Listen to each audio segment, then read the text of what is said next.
인육도 포함되어 있어 놀랄 분도 있겠지만 병에 걸린 비구에게 고깃국을 제공하겠다고 약속한 여인이 고기를 구하지 못하자 자신의 허벅지살로 국을 만들어 제공했는데 무슨 국인지 확인하지 않고 먹어 논란이 된 사건을 듣다가 듣고 질책한 내용이. 안녕하세요. 황림의 이영철 원장입니다. 5대 종교의 육식 이야기는 육식 연대기 시리즈 첫 번째 편으로 5대 종교가 모두 허용한 가축, 개를 신성한 동물로 여기는 종교, 이슬람도 인정하는 돼지고기 식용, 승려들의 인육 금지 조항이 생긴 사연, 기후 분석으로 본 기독교의 돼지 식용 이야기 등과 함께 각 종교의 육식 문화에 대한 문헌 근거도 살펴보겠습니다. 보시는 7종의 동물은 시대와 지역에 따라 편차가 크지만 모두 인간에 의해 번식이 통제되고 사육되는 대표적인 가축에 해당하죠. 그런데 오른쪽 그룹인 염소와 양, 그리고 왼쪽에 나머지 5종을 그룹으로 나눌 수 있는 공통점이 있는데 혹시 기준을 아는 분이 계실지 모르겠습니다. 답은 양과 염소는 세계 5대 종교가 특별히 금지하지 않는 육류에 포함되는 반면 좌측에 개, 돼지, 말, 소, 낙타는 한 종교 이상에서는 금기 육류에 포함된다는 점입니다. 분석적인 내용은 나중에 다루고 세계 5대 종교가 특별히 육류로서 터부시하는 대표적인 가축을 종교별로 보겠습니다.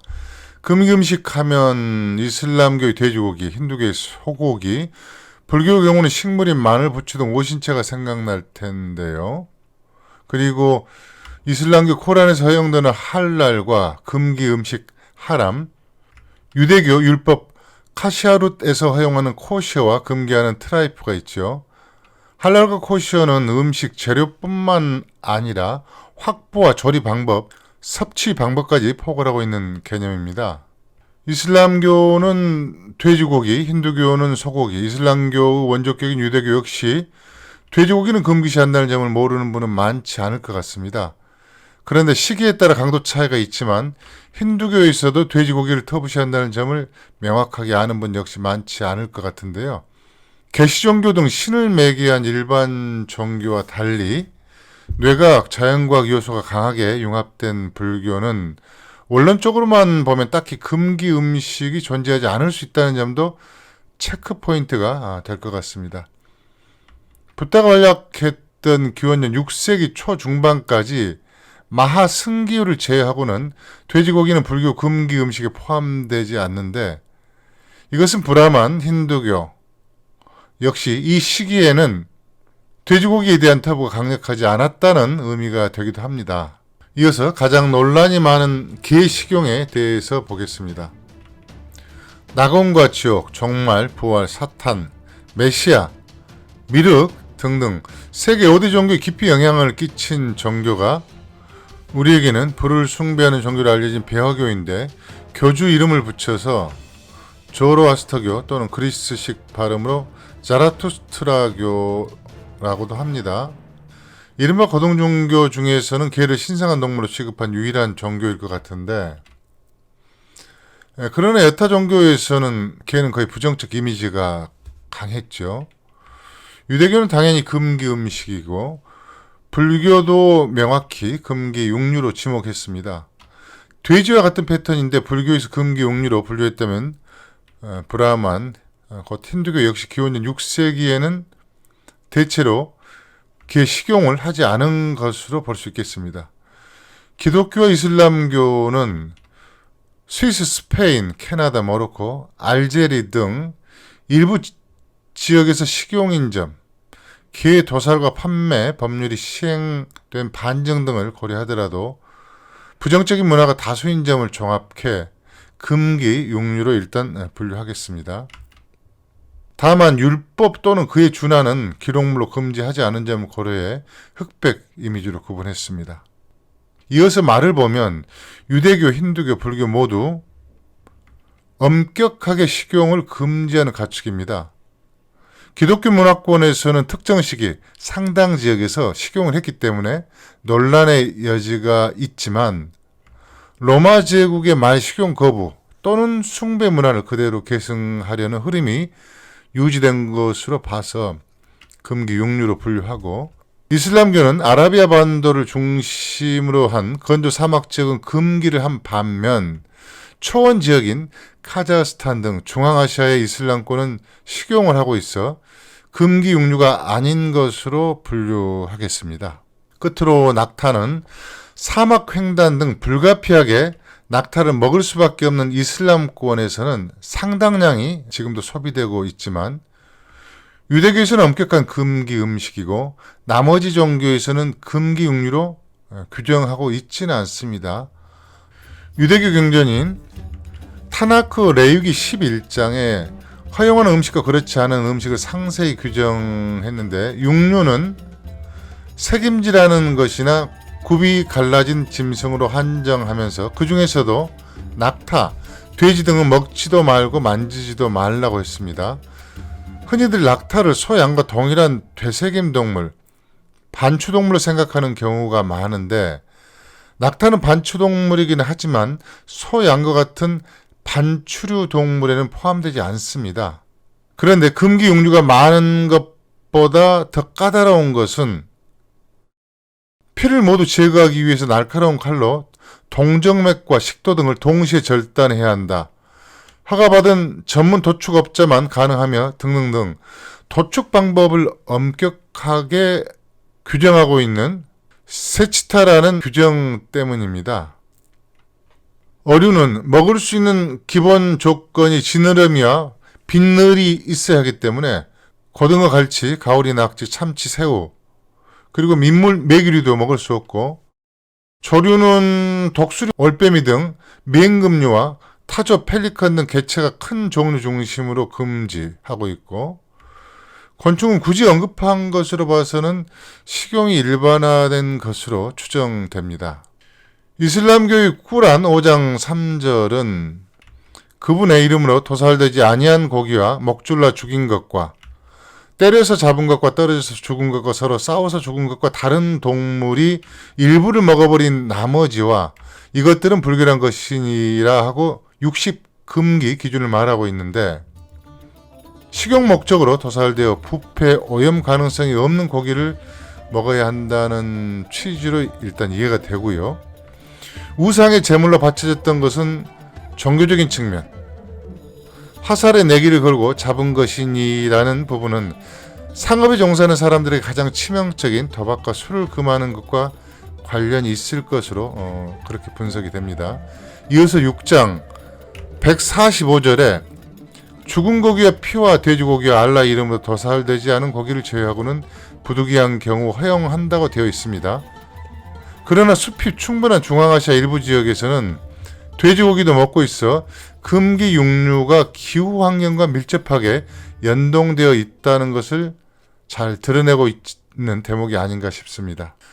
기독교는 신약 사도행전 10장에 베드로가 시장하여 먹고자 하매 하늘이 열리며 한 그릇이 내려오는 것을 보니 그 안에는 4발 가진 짐승 기는 것 나는 것들이 있는데 베드로야 일어나 잡아 먹으라 하거늘 베드로가 주여 그럴 수 없나이다 하자 하나님께서 깨끗게 하신 것을 내가 속되다 하지 말라 하더라 라고 되어 있어 딱히 금기시하는 육류가 없는데, 말과 개고기를 먹지 않는 것은 이런 걸 종합해 볼 때 내부보다는 외부 요인으로 분석한 앞의 흐름과 일치하지 않나 이렇게 판단됩니다.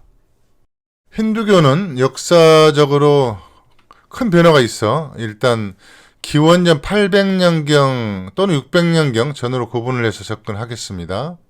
리그베다, 만우 법전 등에 따르면 인도와 대륙으로 들어온 아리안족의 최고신, 우리에게는 제석천으로 서게 된 인드라가 가장 좋아한 음식은 쇠고기, 또한 인드라는 한 번의 제사에서 100마리의 쇠고기를 먹었고 아들을 낳으려면 합궁 전에 아내와 함께 고기를 먹어야 한다는 등 소를 비롯해 다양한 종류의 육류를 제물로 바치는 것이 초기 힌두교의 중요한 행위였습니다. 인드라가 한 번에 100마리 소를 먹을 능력이 있었다는 지배자 문자를 풀어보면 제사장 계급은 제사를 빌미로 육식을 즐기겠다는 의미로도 해석할 수 있지 않을까 싶고요. 초기 힌두교 지배계급의 의식을 잘 드러낸 단어가 손님을 지칭한 고구나인데, 고구나는 그를 위하여 소를 잡아야 하는 사람이라는 뜻으로 브라만들의 뿌리 깊은 육식 문화를 보여주는 사례가 아닐까 싶습니다. 그런데 BC 642년경에 출생한 고타마 시다르타 샤카무니로 인해 급격한 종교 지형의 변화가 인도에서 불어오는데, BC 589년 35세부터 45년 동안 전도한 결과 동쪽은 벵골, 남쪽은 데칸고원을 가르는 고다바리강, 서쪽은 뭄바이, 북쪽, 동쪽은 서북은 탁실라, 북쪽은 히말라야 기슭까지 퍼졌으며 불교도는 인구의 15% 이상, 출가자는 10만 명 선까지 급증하게 됩니다. 이런 상황에서 붓다는 지배계급인 바라문들의 동물 희생의식과 은총 등을 준다는 허구를 격렬하게 비판하는 데 그치지 않고 제사장을 정점으로 한 계급제도를 부정하면서 브라만의 위기는 가속화됩니다. 시간이 경과하면서 힌두교의 변화가 포착되는데, 바가와타 뿌라나에서는 희생제에서 도살된 동물이 고통을 기억해 자신을 죽인 자를 살해한다고 해 동물의 복수, 업보관념이 나타나고, 고슴도치, 코뿔소, 거북이 등을 제외한 5개의 발톱을 가진 동물과 양턱의 이빨을 가진 동물을 먹는 것을 금한다고 했는데, 이것은 호랑이와 같은 맹수류를 말하는 것으로 강력한 보복 능력이 있는 동물들은 제외하는 것이 적절하다는 의미가 될 겁니다. 더욱이 지금의 힌두교는 소, 돼지고기는 물론이고 육식 자체를 멀리하는 상황에까지 이르렀는데, 그동안 힌두교의 채식주의와 신성한 암소 개념이 형성된 것을 겐지스강의 가뭄 등 환경 기후 요인으로 분석하는 시각, 마가다 등 도시국가 건설과 농지 개간에 필요한 동물의 힘, 축력, 유제품 공급 필요성을 중심에 둔 학설 등이 있었는데, 두 가설 모두 빈틈이 보인다는 지적과 함께 불살생을 강조한 불교와 자인화교의 영향이 더 중요하다는 설이 있습니다. 이와 관련하여 가장 명쾌하게 정리한 인물이 불가촉 천민 출신으로 인도 헌법을 기초했고 초대 법무장관인 암베드카르 박사인데요. 박사는 카스트 제도를 부정하지 않고 부분적인 측면만 개선하려는 간디를 통렬하게 비판했고, 계급 해방을 위해 1956년 나급부르에서 수십만 명의 평민, 불가촉 천민과 함께 힌두교를 버리고 불교로 개종하는 대규모 행사를 벌이고 함께 서약을 하는데, 나는 브라만 비슈누 마하데바의 신을 인정하지 않고 예배하지 않는다. 나는 모든 인간, 전 인류는 평등하다는 주장을 인정한다 등등 22개 항목을 함께 선언하죠.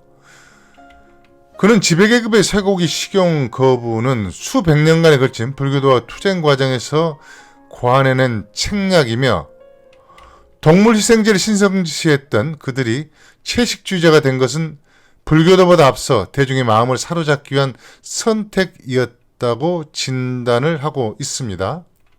채식주의 소숭배를 이념에 도구화한 결과 2015년도 9월 인도 북부 우타하르 프라데시주에 사는 50세 남성 아크라크는 송아지를 먹었다고 달려든 힌두교도 100여 명에게 가족들 앞에서 맞아 숨졌는데, 주 정부의 조사 결과 소고기가 아닌 염소고기라고 밝혀진 역겨운 사건이 발생했습니다. 설령 소고기를 먹었다 하더라도 이것이 과연 맞아 죽을 일일까요? 힌두교는 먹는 것도 깨끗하고 깨끗하지 않은 것, 신성하고 더러운 것으로 구분하는 부정관념을 만들어 급기야는 브라만 계급의 남자가 만든 음식이 최고의 음식이며, 자기보다 낮은 사람이 요리하는 음식은 부정한 음식이라고 먹지 않은 상황입니다. 일반 소는 조상보다 더 숭배하면서 힘도 세고 우유의 지방 함량도 많아 생태적으로나 경제적으로 봤을 때 가치가 더 높은 물소는 도축해서 전 세계로 수출해 브라질 등과 함께 세계 최대의 쇠고기 수출국인 나라. 그 북쪽 힌두교도가 무려 87%인 네팔. 이곳에서는 힌두 축제를 위해 흰소를 제외한 물소, 염소, 돼지 등을 공개 장소에서 칼로 내리쳐 축제 기간에만 20여만 마리를 도살하는 힌두교 국가. 이런 부분을 짚지 않고 힌두교 채식주의를 탁월한 생태주의, 생명사상 등으로 칭송하는 학자나 명상가, 때로는 어떤 시인 등을 보면 화가 나기도 하는데요. 불필요한 살생, 지나친 육식을 비판했던 불교도들도 하지 않은 채식주의를 선택하면서 즐기던 육식을 전면 중단한 것은 계급 질서를 유지하기 위해 선택한 변형된 고행주의라는 평가도 가능할 것 같습니다. 그럼 불교 상황도 보겠습니다. 불교는 종파가 많고 문헌도 방대하고 초기 부파, 남방, 북방 불교 등의 차이가 크기 때문에 초기 부파 중심으로만 보겠습니다. 빨리율, 오분율, 마하승가율, 근본 설일초유비에 명시된 금기 6률을 보면 인육도 포함되어 있어 놀랄 분도 있겠지만 19세기 중반까지 활동했던 다산의 글에 허벅지살을 베어 부모에게 드린 단지할고는 바른 효가 아니라는 지적 등을 생각하면 상황이 이해될 텐데요. 병에 걸린 비구에게 고깃국을 제공하겠다고 약속한 여인이 고기를 구하지 못하자 자신의 허벅지살로 국을 만들어 제공했는데 무슨 국인지 확인하지 않고 먹어 논란이 된 사건을 듣다가 듣고 질책한 내용이 승려 공동체의 법률에 해당하는 율장에 반영된 부분입니다. 다른 종교에서 등장하지 않은 코끼리가 보이는데 왕의 코끼리가 죽자 그 고기를 탁 발라온 비구에게 주면서 비난이 일자 금지했다는 내용으로 코끼리는 다른 나라에서도 전투용으로 쓰였지만 특히 인도에서는 중심 전력에 해당하기 때문에 역시 전쟁 물자인 말과 함께 공양을 받아서는 안 될 음식으로 분류했습니다. 왕과 크샤트리아 계급과의 관계를 고려한 조치로 보는 것이 적절할 것 같습니다. 시간 관계상 이후 동물들은 특징만 보겠습니다. 뱀, 사자, 호랑이 등이 보이는데 힌두교에서 5개의 발톱을 가진 동물과 양턱의 이빨을 가진 동물은 먹지 말라는 흐름과 같다고 보시면 되겠고요. 주목할 부분은 설일초 유부에 개가 포함되어 있지 않고 마하승길 외에는 돼지가 금기식품에 올라있지 않다는 점입니다. 이 이야기는 붓다 제3시에는 인도 사회에서 돼지 금지 문화가 거의 없었다 이렇게 보시면 될 것 같고요. 개 금지 문화는 이미 상당 부분 진척이 되고 있었으나 사회 전반에 완결된 모습은 아니다 이렇게 해석이 가능할 겁니다. 초기 불교의 이런 식의 제한식품에 들어간 것은 군용 전략물자와 외진 곳을 지나는 승려들에게 위협적인 동물 외에는 공양 거부 식품에 포함되지 않은 것으로 보입니다. 때문에 불교 원형에서 채식주의 종교를 찾는 것은 붓다 생명관에 입각할 때도 쉽게 동의하기 어려운데 브라만의 채식 전략 등 지배계급의 반격, 수백 년 이상 지속됨, 힌두교와 불교의 기량관계 속에서 불교의 음식 문화 역시 힌두화된 것은 아닐런지 의문이 남습니다. 인류 육식의 역사, 진짜 먹지 않은 이유 등 세부적인 내용 후속편에서 다루고 끝으로 기독교가 유일하게 돈육을 금지 식품에 포함하지 않은 이유를 분석하면서 마무리하겠습니다. 흔히 아라비아 반도에서 출발한 유대, 이슬람, 기독교는 사막 종교이고 인도와 대륙에서 태동한 불교, 힌두교는 숲의 종교라고 하는데 이는 반만 맞는 주장이 아닐까 싶습니다.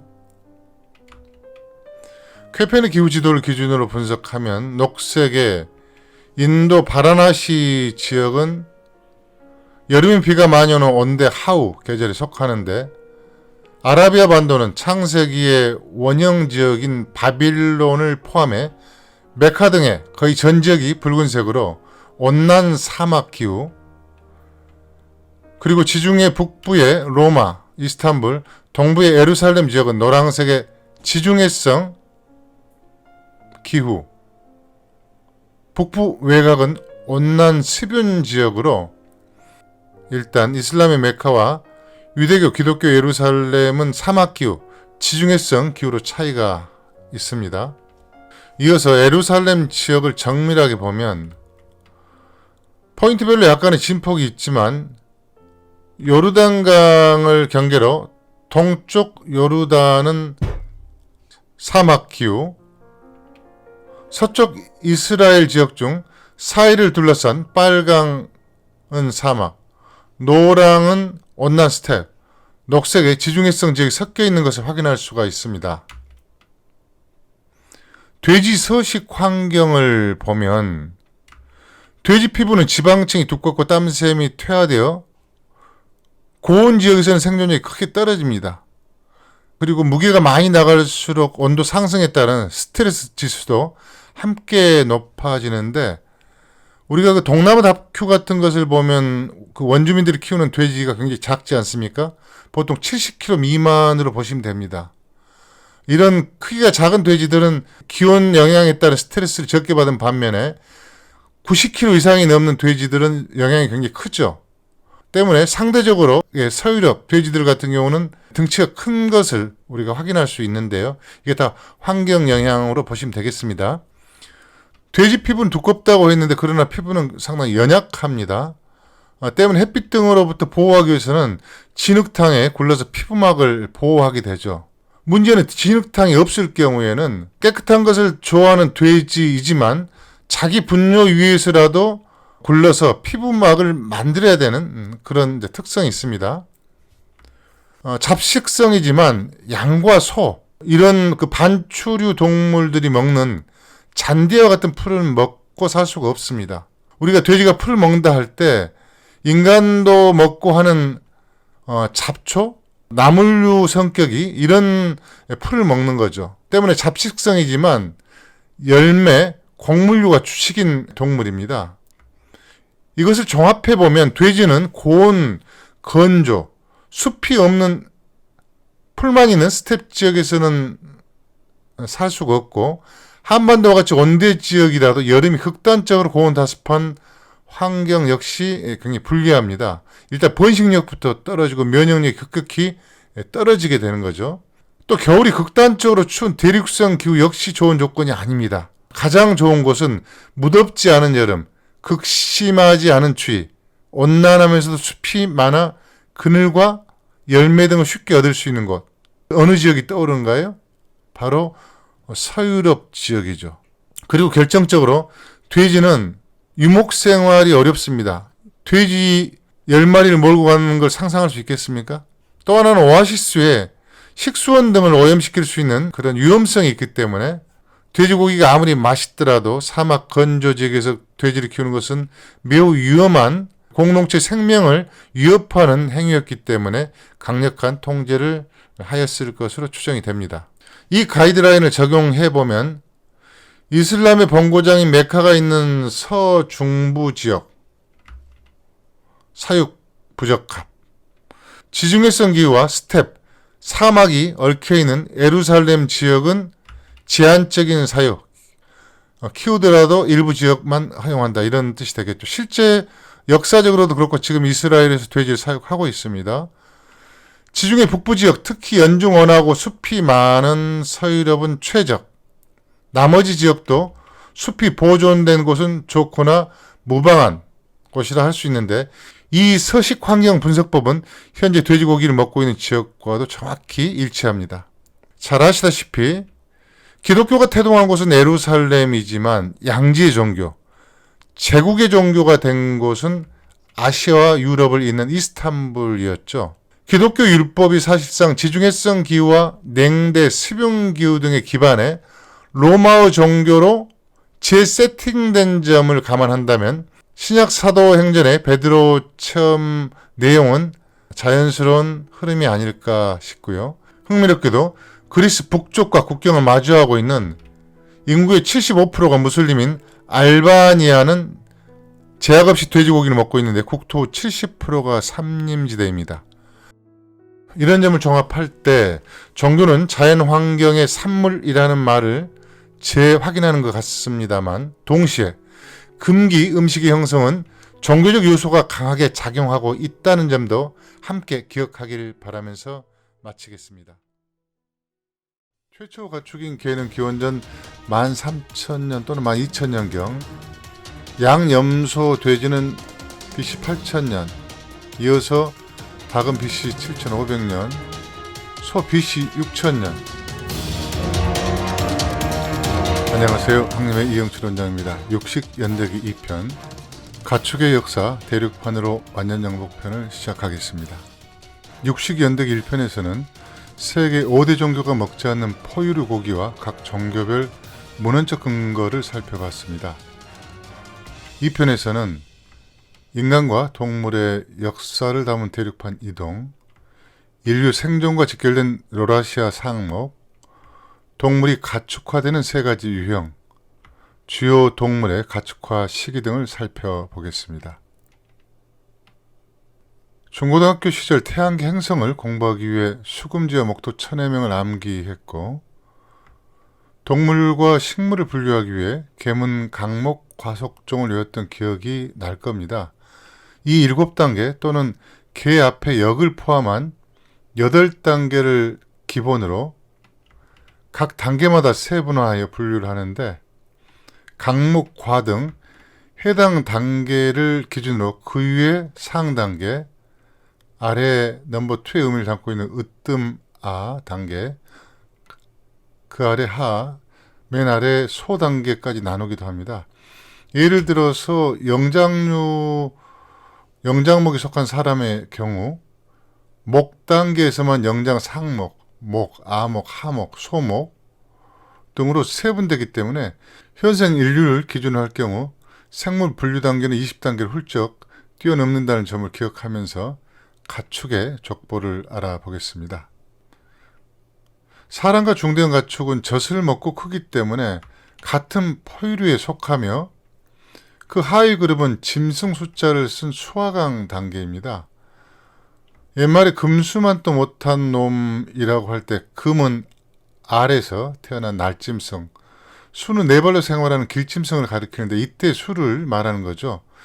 수화강은 다시 가축이 포함된 로라시아 상목과 인간이 포함된 영장 상목으로 나뉘는데 둘 다 태반으로 태어나기 때문에 태반 하강 또는 제대로 된 네발 동물이라는 의미로 참 진짜를 붙여서 진수 하강이라고도 합니다.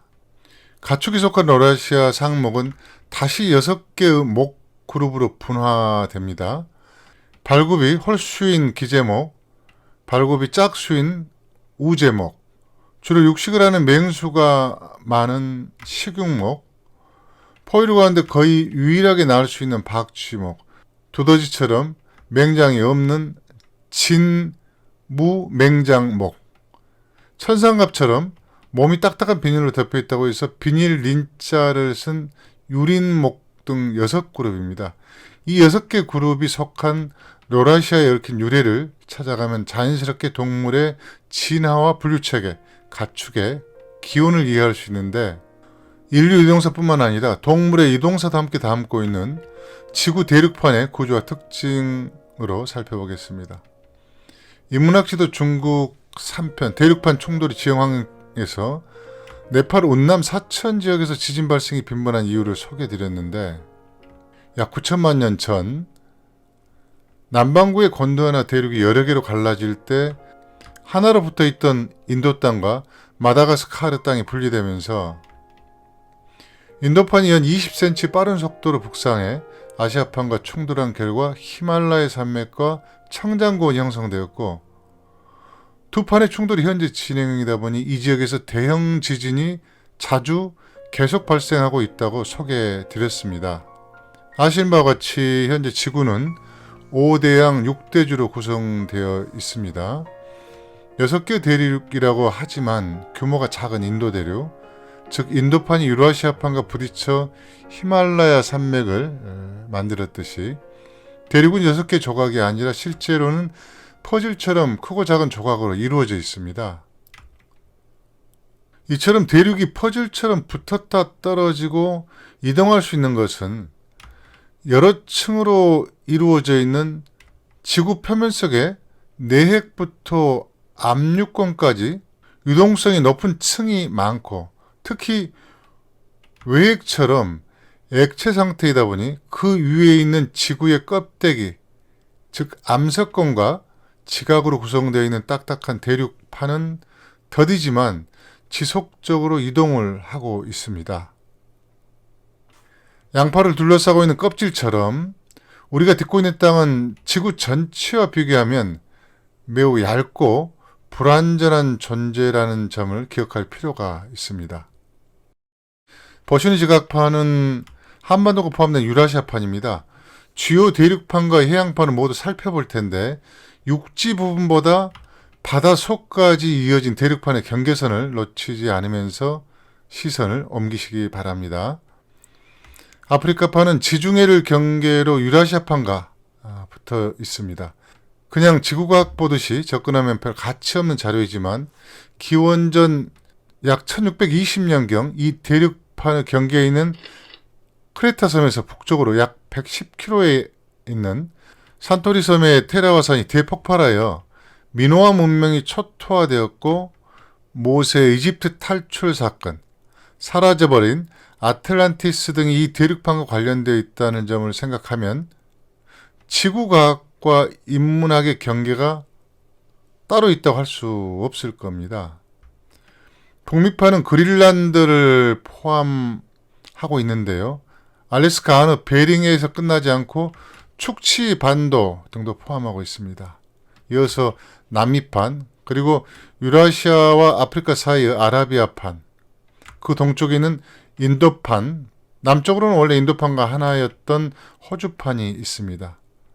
7만 4천 년 전에 호주판과 유라시아판의 경계에 있던 수마트라 섬의 토바 화산의 대폭발로 최소 수십 년 동안 준빙하기가 이어져 인류가 심각한 상황까지 갔던 사건도 대륙판과 관련되어 있는데, 인도네시아 화산의 역사를 모르고 인류사를 논하는 것은 난센스다라고 말할 수 있을 정도로 중요한 화산 벨트에 해당합니다. 지도 후 좌우측 빈 공간이 거대한 해양판인 태평양판입니다. 태평양판과 부딪혀 우측에서는 알류산 캄차카일도, 일본, 필리핀, 뉴질랜드까지 화산지대가 이어지고, 좌측 미서부 해안인 캘리포니아주 등과 만나는 지점은 북쪽이 크기가 작은 후안대 푸카판이 끼어있고, 남쪽은 중미와 연결되는 코코스판까지 겹쳐 이 경계 지점에서는 1906년과 2019년 등 샌프란시스코를 중심으로 지속적으로 강진이 발생하고 있습니다. 그리고 북미와 중미 사이 파나마 운하를 포함해 동쪽으로 비어있는 공간이 영화 캐리비안 해적의 배경지인 카리브판으로 서인도 제도라고 불렸던 지역이죠. 남쪽으로 시선을 돌려 다윈으로 유명해진 갈라파고스 제도가 코코스판과 경계에 있고, 7시 방향에 있는 이스터 섬은 태평양판과의 경계, 거기서 4시 방향에 있는 소설 로빈슨 크루소 실제 배경지인 칠레의 후안 페르난데스 제도를 품고 있는 지각판이 나즈카판입니다. 화면 우측 일본 열도 밑의 미표기 공간은 필리핀판인데, 앞서 소개했던 알류산 열도에서 뉴질랜드까지 이어지는 불의 고리의 중간 지점에 해당하고, 하단의 빈 공간, 이곳이 남극판입니다.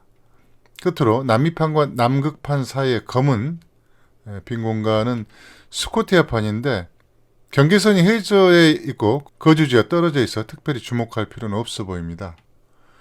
지금까지 소개해드린 17개의 주요 판인데요. 이 중에서 유라시아판과 그린란드가 포함된 북아메리카판 합쳐 로라시아 대륙이라고 합니다. 단 인도와 아랍의 반도를 포함되지 않는다고 앞서 소개를 했습니다. 지금으로부터 약 2억 5천만 년 전 무렵에 흩어져 있던 모든 대륙이 하나로 모인 시기가 있었는데 이 하나의 대륙을 모든 땅이라는 의미의 판게아라고 부릅니다. 시간이 흘러 2억 년 전부터는 적도를 기준으로 북부의 로라시아 대륙과 남부의 곤도나 대륙으로 나누어지는데 로라시아라는 말은 북미를 뜻하는 로렌시아와 인도아 대륙과 아라비아 반도를 제한 유라시아를 합친 용어입니다. 로라시아 상목은 발굽이 홀수인 기제목, 짝수인 우제목, 사자, 곰 등 식육목을 포함한 6개 목이라고 했는데 이 의미는 6개 그룹에 속한 동물들은 로라시아 대륙에서 진화했다는 뜻이 됩니다.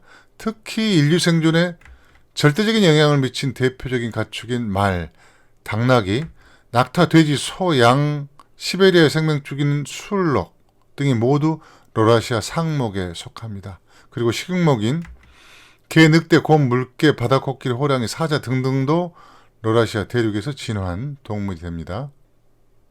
북쪽 로라시아 대륙에서만 진화한 동물이 있다는 것은 남쪽 곤도와나 대륙에서만 진화한 동물도 있다는 의미가 되겠죠. 곤도와나에 속했던 남미, 아프리카, 인도아 대륙 등도 시간이 더 흘러 현재와 같이 하나로 연결되면서 가축과 맹수들이 자유롭게 대륙을 넘나들 수 있었는데 예외적인 곳이 하나가 있습니다. 바로 호주이죠. 이런 이유로 호주 대륙에는 다른 대륙에 존재하지 않은 캥거루와 코알라, 파충류와 조류 특징도 있는 포유류인 오리 너구리, 타조 사촌인 에뮤 등이 존재하게 된 겁니다. 이제 로라시아 대륙, 로라시아 상목에 대한 개념은 확실하게 정리된 것으로 믿고 1편에서 봤던 유대교 금기 음식을 기록한 타나크 레위기 11장을 분석해 보겠습니다. 책임지는 것이나 굽이 갈라진 짐승 중에도 먹지 못할 것은 낙타, 돼지라고 했는데요. 앞서 보았듯이 생물학 계통을 볼 때 이들은 모두 로라시아 그룹에 속합니다. 생물 분류법으로 볼 때 책임질 동물과 굽이 갈라진 동물 중에서 상위 분류법은 홀수급과 짝수급이고 짝수급의 하위 3개 암흑 중 하나가 반추류이기 때문에 결국 유대교에서 먹어도 되는 동물은 굽이 짝수로 갈라진 우제목이며 그 중에서도 위가 4개인 반추류 암흑에 속하는 소, 양, 염소 등만 해당합니다. 굽이 2개이고 반추를 해서 반추 동물에 속하긴 하지만 제3위가 없거나 흔적만 있어 완전한 반추에 속하지 않은 낙타는 포함되지 않습니다. 참고로 말은 위가 하나밖에 없습니다. 반추류의 특성을 먼저 봤는데 그 상위의 분류법인 발굽도 함께 보겠습니다. 도망치기에 유리하도록 진화한 초식동물은 발굽 형태인 반면 상대를 핥히고 먹이를 움켜잡을 수 있도록 진화한 육식동물은 발톱 형태가 되었습니다. 포유동물은 발가락이 1개에서 5개까지 있는데 말은 하나만 남고 나머지는 퇴화했고 코뿔소는 3개, 우제목의 낙타는 2개이나 고향인 북아메리카에서 시베리아를 횡단하는 동안 눈과 얼음이 많은 지역에 적응하기 위해 육구, 발바닥이 넓은 것이 특징입니다. 이 사진을 보면 충분히 이해가 될 겁니다. 체중을 분산해 눈에 빠지지 않도록 한 설피죠. 결과적으로 사막 적응에도 유리하게 된 겁니다. 초식동물 습성이 강한 잡식인 돼지도 2개, 반추류인 소, 양, 사슴 역시 2개입니다. 그리고 식육목 중에 즉 육식동물과 육식동물에 가까운 잡식동물은 발굽이 아닌 발톱 모양인데요. 이 사진은 개의 발톱으로 퇴화해서 위쪽에 조그맣게 붙어있는 며느리 발톱을 제외하면 대체로 5개인데 발톱이 날카롭다는 느낌이 들지 않을 겁니다. 그러나 개암목 중에서도 특히 회색곰은 어마어마한 사이즈로 돌출된 발톱이 고정되어 있는 반면 생김새 때문에 개암목으로 오해를 받는 사자는 고양이 암목으로 발톱을 세우고 다시 들여놓을 수 있는 구조입니다. 표범과 달리 사자는 나무에 오르는 것이 거의 어렵다는 편견을 뒤집는 사진인데 고양이와 비슷한 발톱을 이용해 낮잠을 즐기기 위해서 나무에 오른 모습입니다. 이어서 발굽과 발톱. 인간의 손발톱과 동물의 손발톱의 근본적인 차이를 알아보겠습니다. 고양이과와 개과에 속하는 호랑이와 회색곰의 발톱을 보면 마지막 발가락 뼈와 연결되어 있는 것을 알 수가 있습니다. 겉으로 보면 개, 고양이의 발톱은 그냥 딱딱한 케라틴 성분이 전부일 것 같은데 호랑이 발톱의 붉은색 영역은 혈관이나 신경이 분포하고 있습니다. 이렇기 때문에 개의 발톱을 잘못 자를 경우 당연히 출혈과 통증이 발생하겠죠. 반면 인간의 손발톱은 어떤 구조일까요? 피부가 있는 상태에서는 인간의 손발톱의 해부학적 구조를 파악하기 어려운데 피부가 없는 뼈만 남은 모습을 보면 호랑이 발톱과의 차이를 알 수 있습니다. 호랑이 발톱은 뼈와 연결되어 있는 반면 인간의 손발톱은 뼈와 연결되어 있지 않습니다. 개와 고양이의 발톱은 발가락 뼈 끝에서 돋아나 혈관이나 신경이 분포하는 진짜 발톱인 반면 인간의 발톱, 손톱은 뼈와 전혀 관계가 없는 가짜 발톱으로 발톱 자체는 그저 각질에 불과할 뿐입니다. 지금까지 지구 대륙판 분석을 통해 포유류 가축에 속한 로라시아 상목의 유래를 구조적으로 살펴봤고 가축과 맹수류의 발굽과 발톱 그리고 인간의 손톱과의 차이점도 알아봤습니다. 분량상 2편을 마무리해야겠는데요.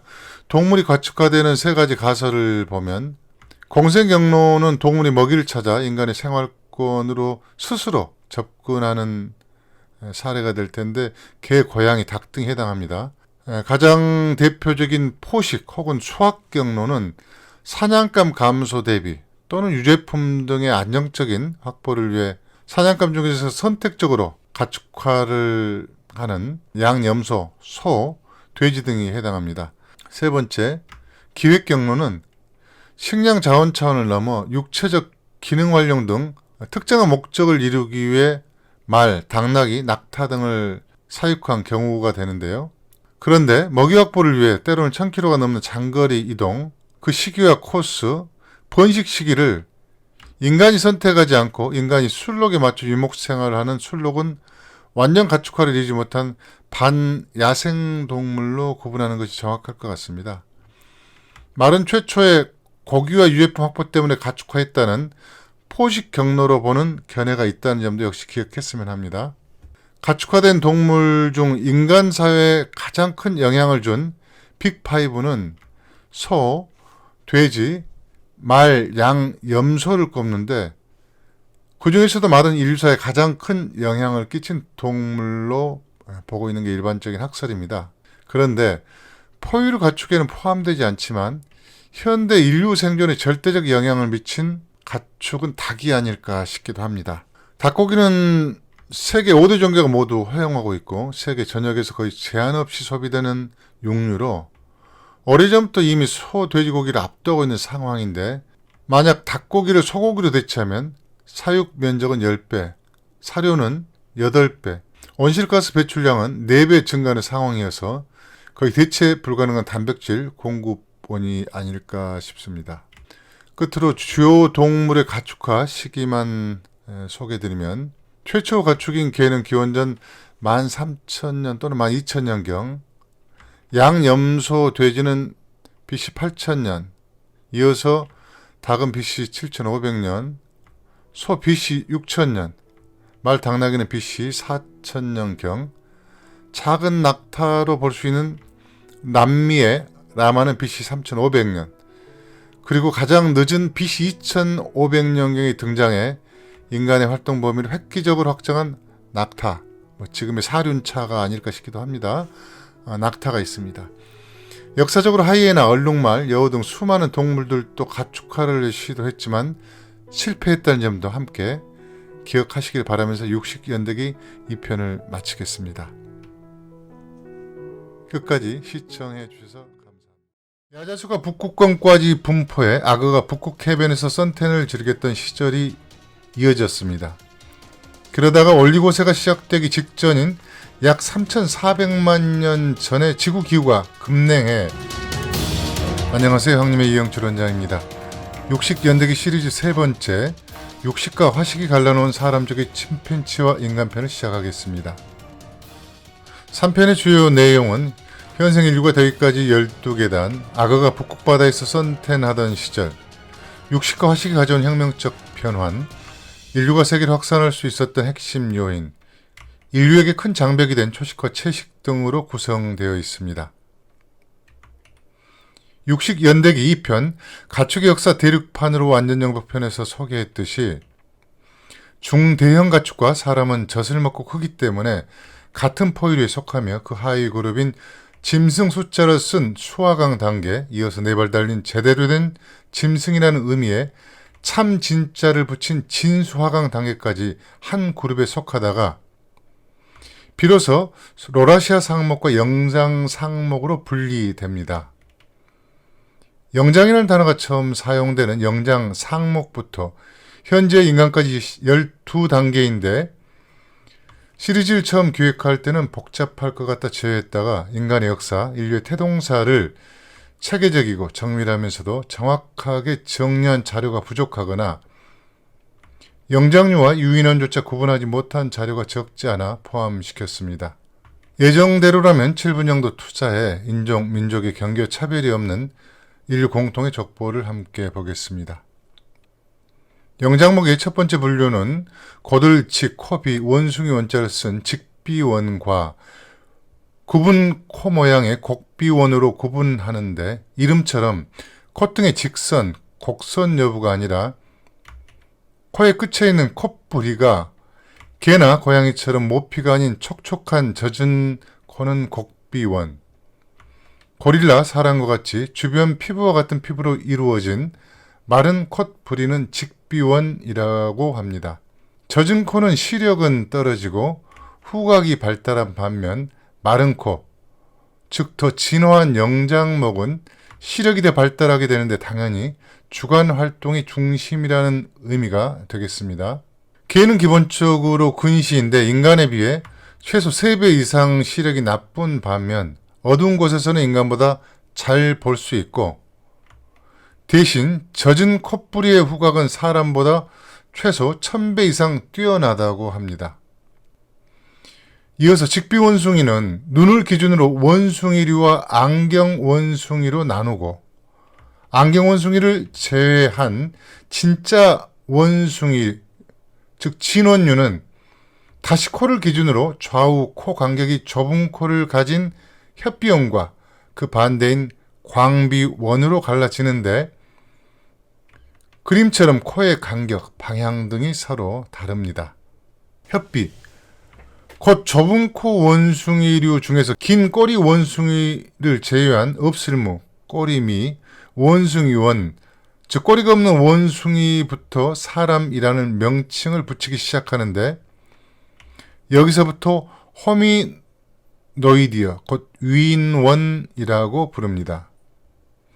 2016년도 국제학술지 사이언스에 게재된 연구 논문에 따르면 이들 영장류와 유인원들은 대체로 신생대 에오세 직전인 약 6천만 년 전부터 갈라져 나왔는데 온난 습인한 기후 덕분에 지구 대부분이 무성한 산림으로 뒤덮였고 야자수가 북극권까지 분포해 악어가 북극 해변에서 선탠을 즐겼던 시절이 이어졌습니다. 그러다가 원리고세가 시작되기 직전인 약 3,400만 년 전에 지구기후가 급냉해 온실에서 냉장고로 바뀌면서 특히 온도에 민감한 영장류가 대량 멸종을 해 유라시아 북부, 북미에서 자취를 감추게 됩니다. 반면 한랭기에도 여전히 열대 우림으로 남아있던 아프리카 북부와 아시아 남부의 영장류는 요행히 살아남게 되었고 아프리카에서도 영장류는 개체가 줄어든 대신 유인원은 증가해 현생 인류 조상이 유라시아 대륙이 아닌 아프리카에서 출현하게 된 결정적인 요인으로 작용합니다. 유인원 중 체구가 큰 대형류는 사람과 체구가 작은 것은 긴팔, 원숭이과로 나누는데 사람과 호미니데이에 포함된 4개 악과는 사람, 오랑우탄, 고릴라, 침팬지가 됩니다. 이 4개 유형이 한 단계씩 내려가면서 걸러지는데 사람 악과 호미니데이 단계에서 제일 먼저 오랑우탄이 멀어지고 사람족, 호미니니 단계는 고릴라도 사라져 사람족에는 사람과 침팬지가 남는데 다시 사람아족으로 분화하면서 침팬지와도 갈라서면서 인간은 오스트랄로피테쿠스 등 약 7속 내외로 분화를 시작합니다. 위인원들이 같은 사람과에 속했다가 갈라선 시기를 살펴보면 오랑우탄은 1200만 년에서 1600만 년 전, 고릴라는 600만 년에서 800만 년 전, 침팬지와 보노모는 400만에서 600만 년 전 시기가 되고 연구기관 시기별로 다소 차이가 있습니다만 3종의 유인원과 인간의 DNA 일치율을 보면 오랑우탄 97%, 고릴라 98%, 그리고 침팬지는 98.8%로 인간처럼 자아도 존재한다고 합니다. 그리고 사람과 사람의 관계는 비록 철천지 원수지간이라 할지라도 99.9%로 동일하다고 합니다.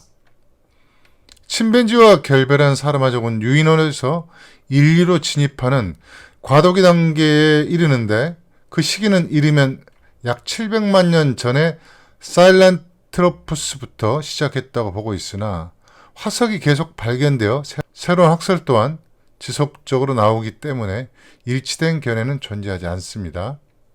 바로 이들이 활동하던 시기는 약 250만 년 전부터 아프리카 대륙에 또다시 기후변화가 일어나 대부분의 지역이 건조해지면서 서서히 숲은 줄어들고 초원이 확장되자 숲의 나무 위를 중심으로 주로 열매와 잎 등을 먹으며 생존했던 유인원들은 선택의 기로에 서게 되는데 그 중에서 증포행이 가능했던 선행인류 중에서 최초의 석기를 사용한 것으로 추정되는 오스트랄로피테쿠스는 지상에서 열매와 식물 등을 얻고 숲이 사라진 자리에서 확장된 초원에서 개체수가 늘어난 동물도 먹잇감으로 삼아 육식도 하게 됩니다.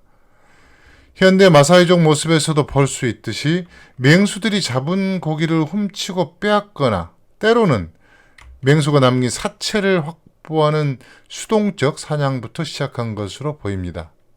이렇게 영장 상목부터 사람 아족까지 10단계를 내려와 원숭이와 인류 조상의 중간 단계에 있었던 선행 인류가 존재하다가 현생 인류와 그 직계 조상을 포함한 호모라고 부르는 사람 속이 등장하면서 경쟁관계에서 밀려나 멸종하게 됩니다. 사람 속은 비록 뇌 용량이 원숭이와 인간을 구분하는 800cc에 육박해 호모라는 칭호를 받은 호모 하빌리스, 호모 루돌펜시스 등의 이종을 포함하지만 분명한 인간의 출발 지점은 호모 에렉투스, 사피엔스 등으로 보는 것이 일반적인 경향입니다. 호모 하빌리스는 장거리 사냥을 하면서 털이 가늘어져 땀 배출을 쉽게 했고 허리는 곱고 다리는 길게 진화했으며 약 180만 년 전부터는 작은 가재를 사냥할 수준에 이르렀고 사냥하거나 확보한 생고기는 도구를 이용해 얇게 썰고 다져서 먹기 좋고 소화하기 좋은 부드러운 상태로 만들어 먹었기 때문에 질긴 고기를 씹는 데 투자하는 시간은 줄인 반면 과일이나 잎 등에 비해 상상을 초월할 정도로 풍부한 영양분 섭취로 뇌는 커졌고 이후 몇십만 년이 지난 후에 등장한 호모 에렉투스는 생고기를 불에 익혀 먹는 단계까지 발전하면서 뇌는 비약적으로 커져 고기를 익혀 먹는 화식 덕분에 아프리카를 떠나 세계로 진출할 수 있었다는 말을 할 정도로 전환점을 맞게 됩니다. 사람 속 호모 다음의 마지막 단계가 사람종 호모 사피엔스인데 거의 유럽과 초승달 지대에만 머물렀던 네안데르탈인과 최종 승자인 지혜가 있는 사람 호모 사피엔스가 바로 그들입니다.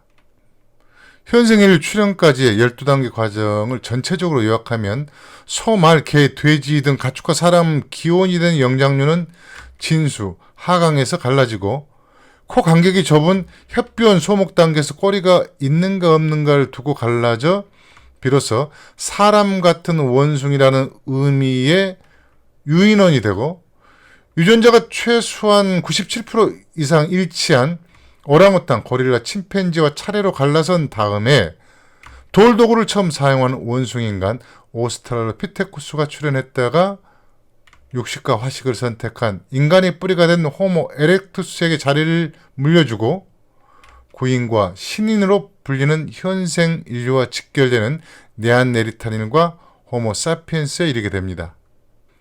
음식의 종류와 요리는 사람족의 운명과 족보를 바꿨는데요.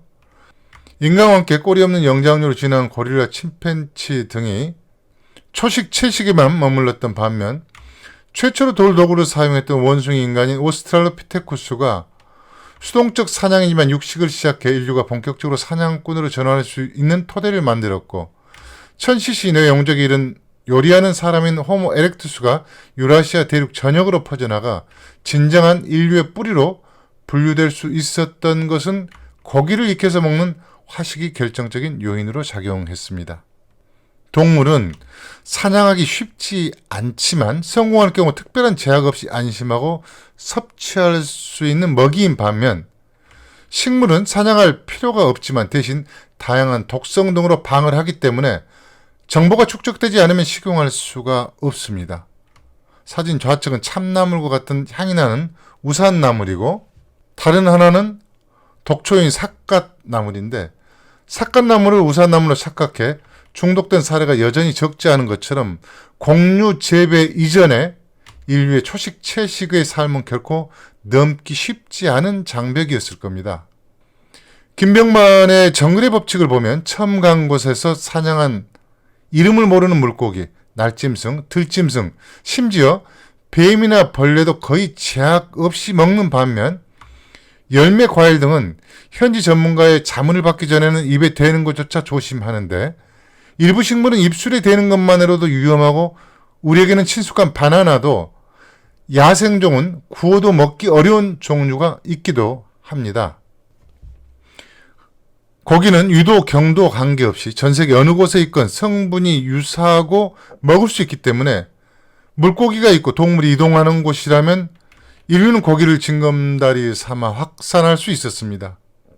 인류는 20만 년 전부터 아프리카를 출발해 홍해 입구인 바브엘만데브 해역과 시나이 반도를 건너 아라비아 반도에 진입한 후에 일부는 서쪽의 유럽, 일부는 동쪽의 천산산맥 북방으로 이동, 바이카로스 북쪽의 타이가 지역을 통과 캄차카 축치반도, 이어서 아메리카 대륙으로 천산산맥 북쪽에서 알타이 산맥을 따라 음산산맥 부근으로 이동하는 루트, 또 아라비아 반도에서 이란의 자그로스 산맥을 넘어 인도, 말레이 반도, 인도네시아 열도를 징검다리 삼아 호주로 간 부류, 인도부터 낮아진 해수면으로 인한 해안고속도로를 이용해 한반도, 이어서 해안선을 따라 북미에서 남미까지 이동한 루트까지 인류는 고기와 독성이 거의 없는 해초에 의지해 빠르게 전 세계로 확산했습니다. 술록과 고래, 바다 표범 등을 식량으로 삼지 않고 참나물, 두릅, 고사리 등에 의지했다면 인류의 극지방 진출은 원천적으로 불가능했을 겁니다. 인간의 육식 문화와 관련하여 다양한 의견이 존재할 수 있습니다만 반추 기능이 없고 장의 길이는 짧은 반면 쓸개가 잘 발달한 점 등을 고려할 때 인간은 초식동물이 아닌 육식을 선호하는 잡식동물로 진화했다는 점은 분명해 보입니다. 최소한 100만 년 이상 동안 형성되어 온 현생 인류 몸과 심층의식을 가치적 잣대로만 바라보는 또 다른 극단이 없기를 바라면서 육식 연대기 3편을 마치겠습니다. 끝까지 시청해 주셔서 감사합니다.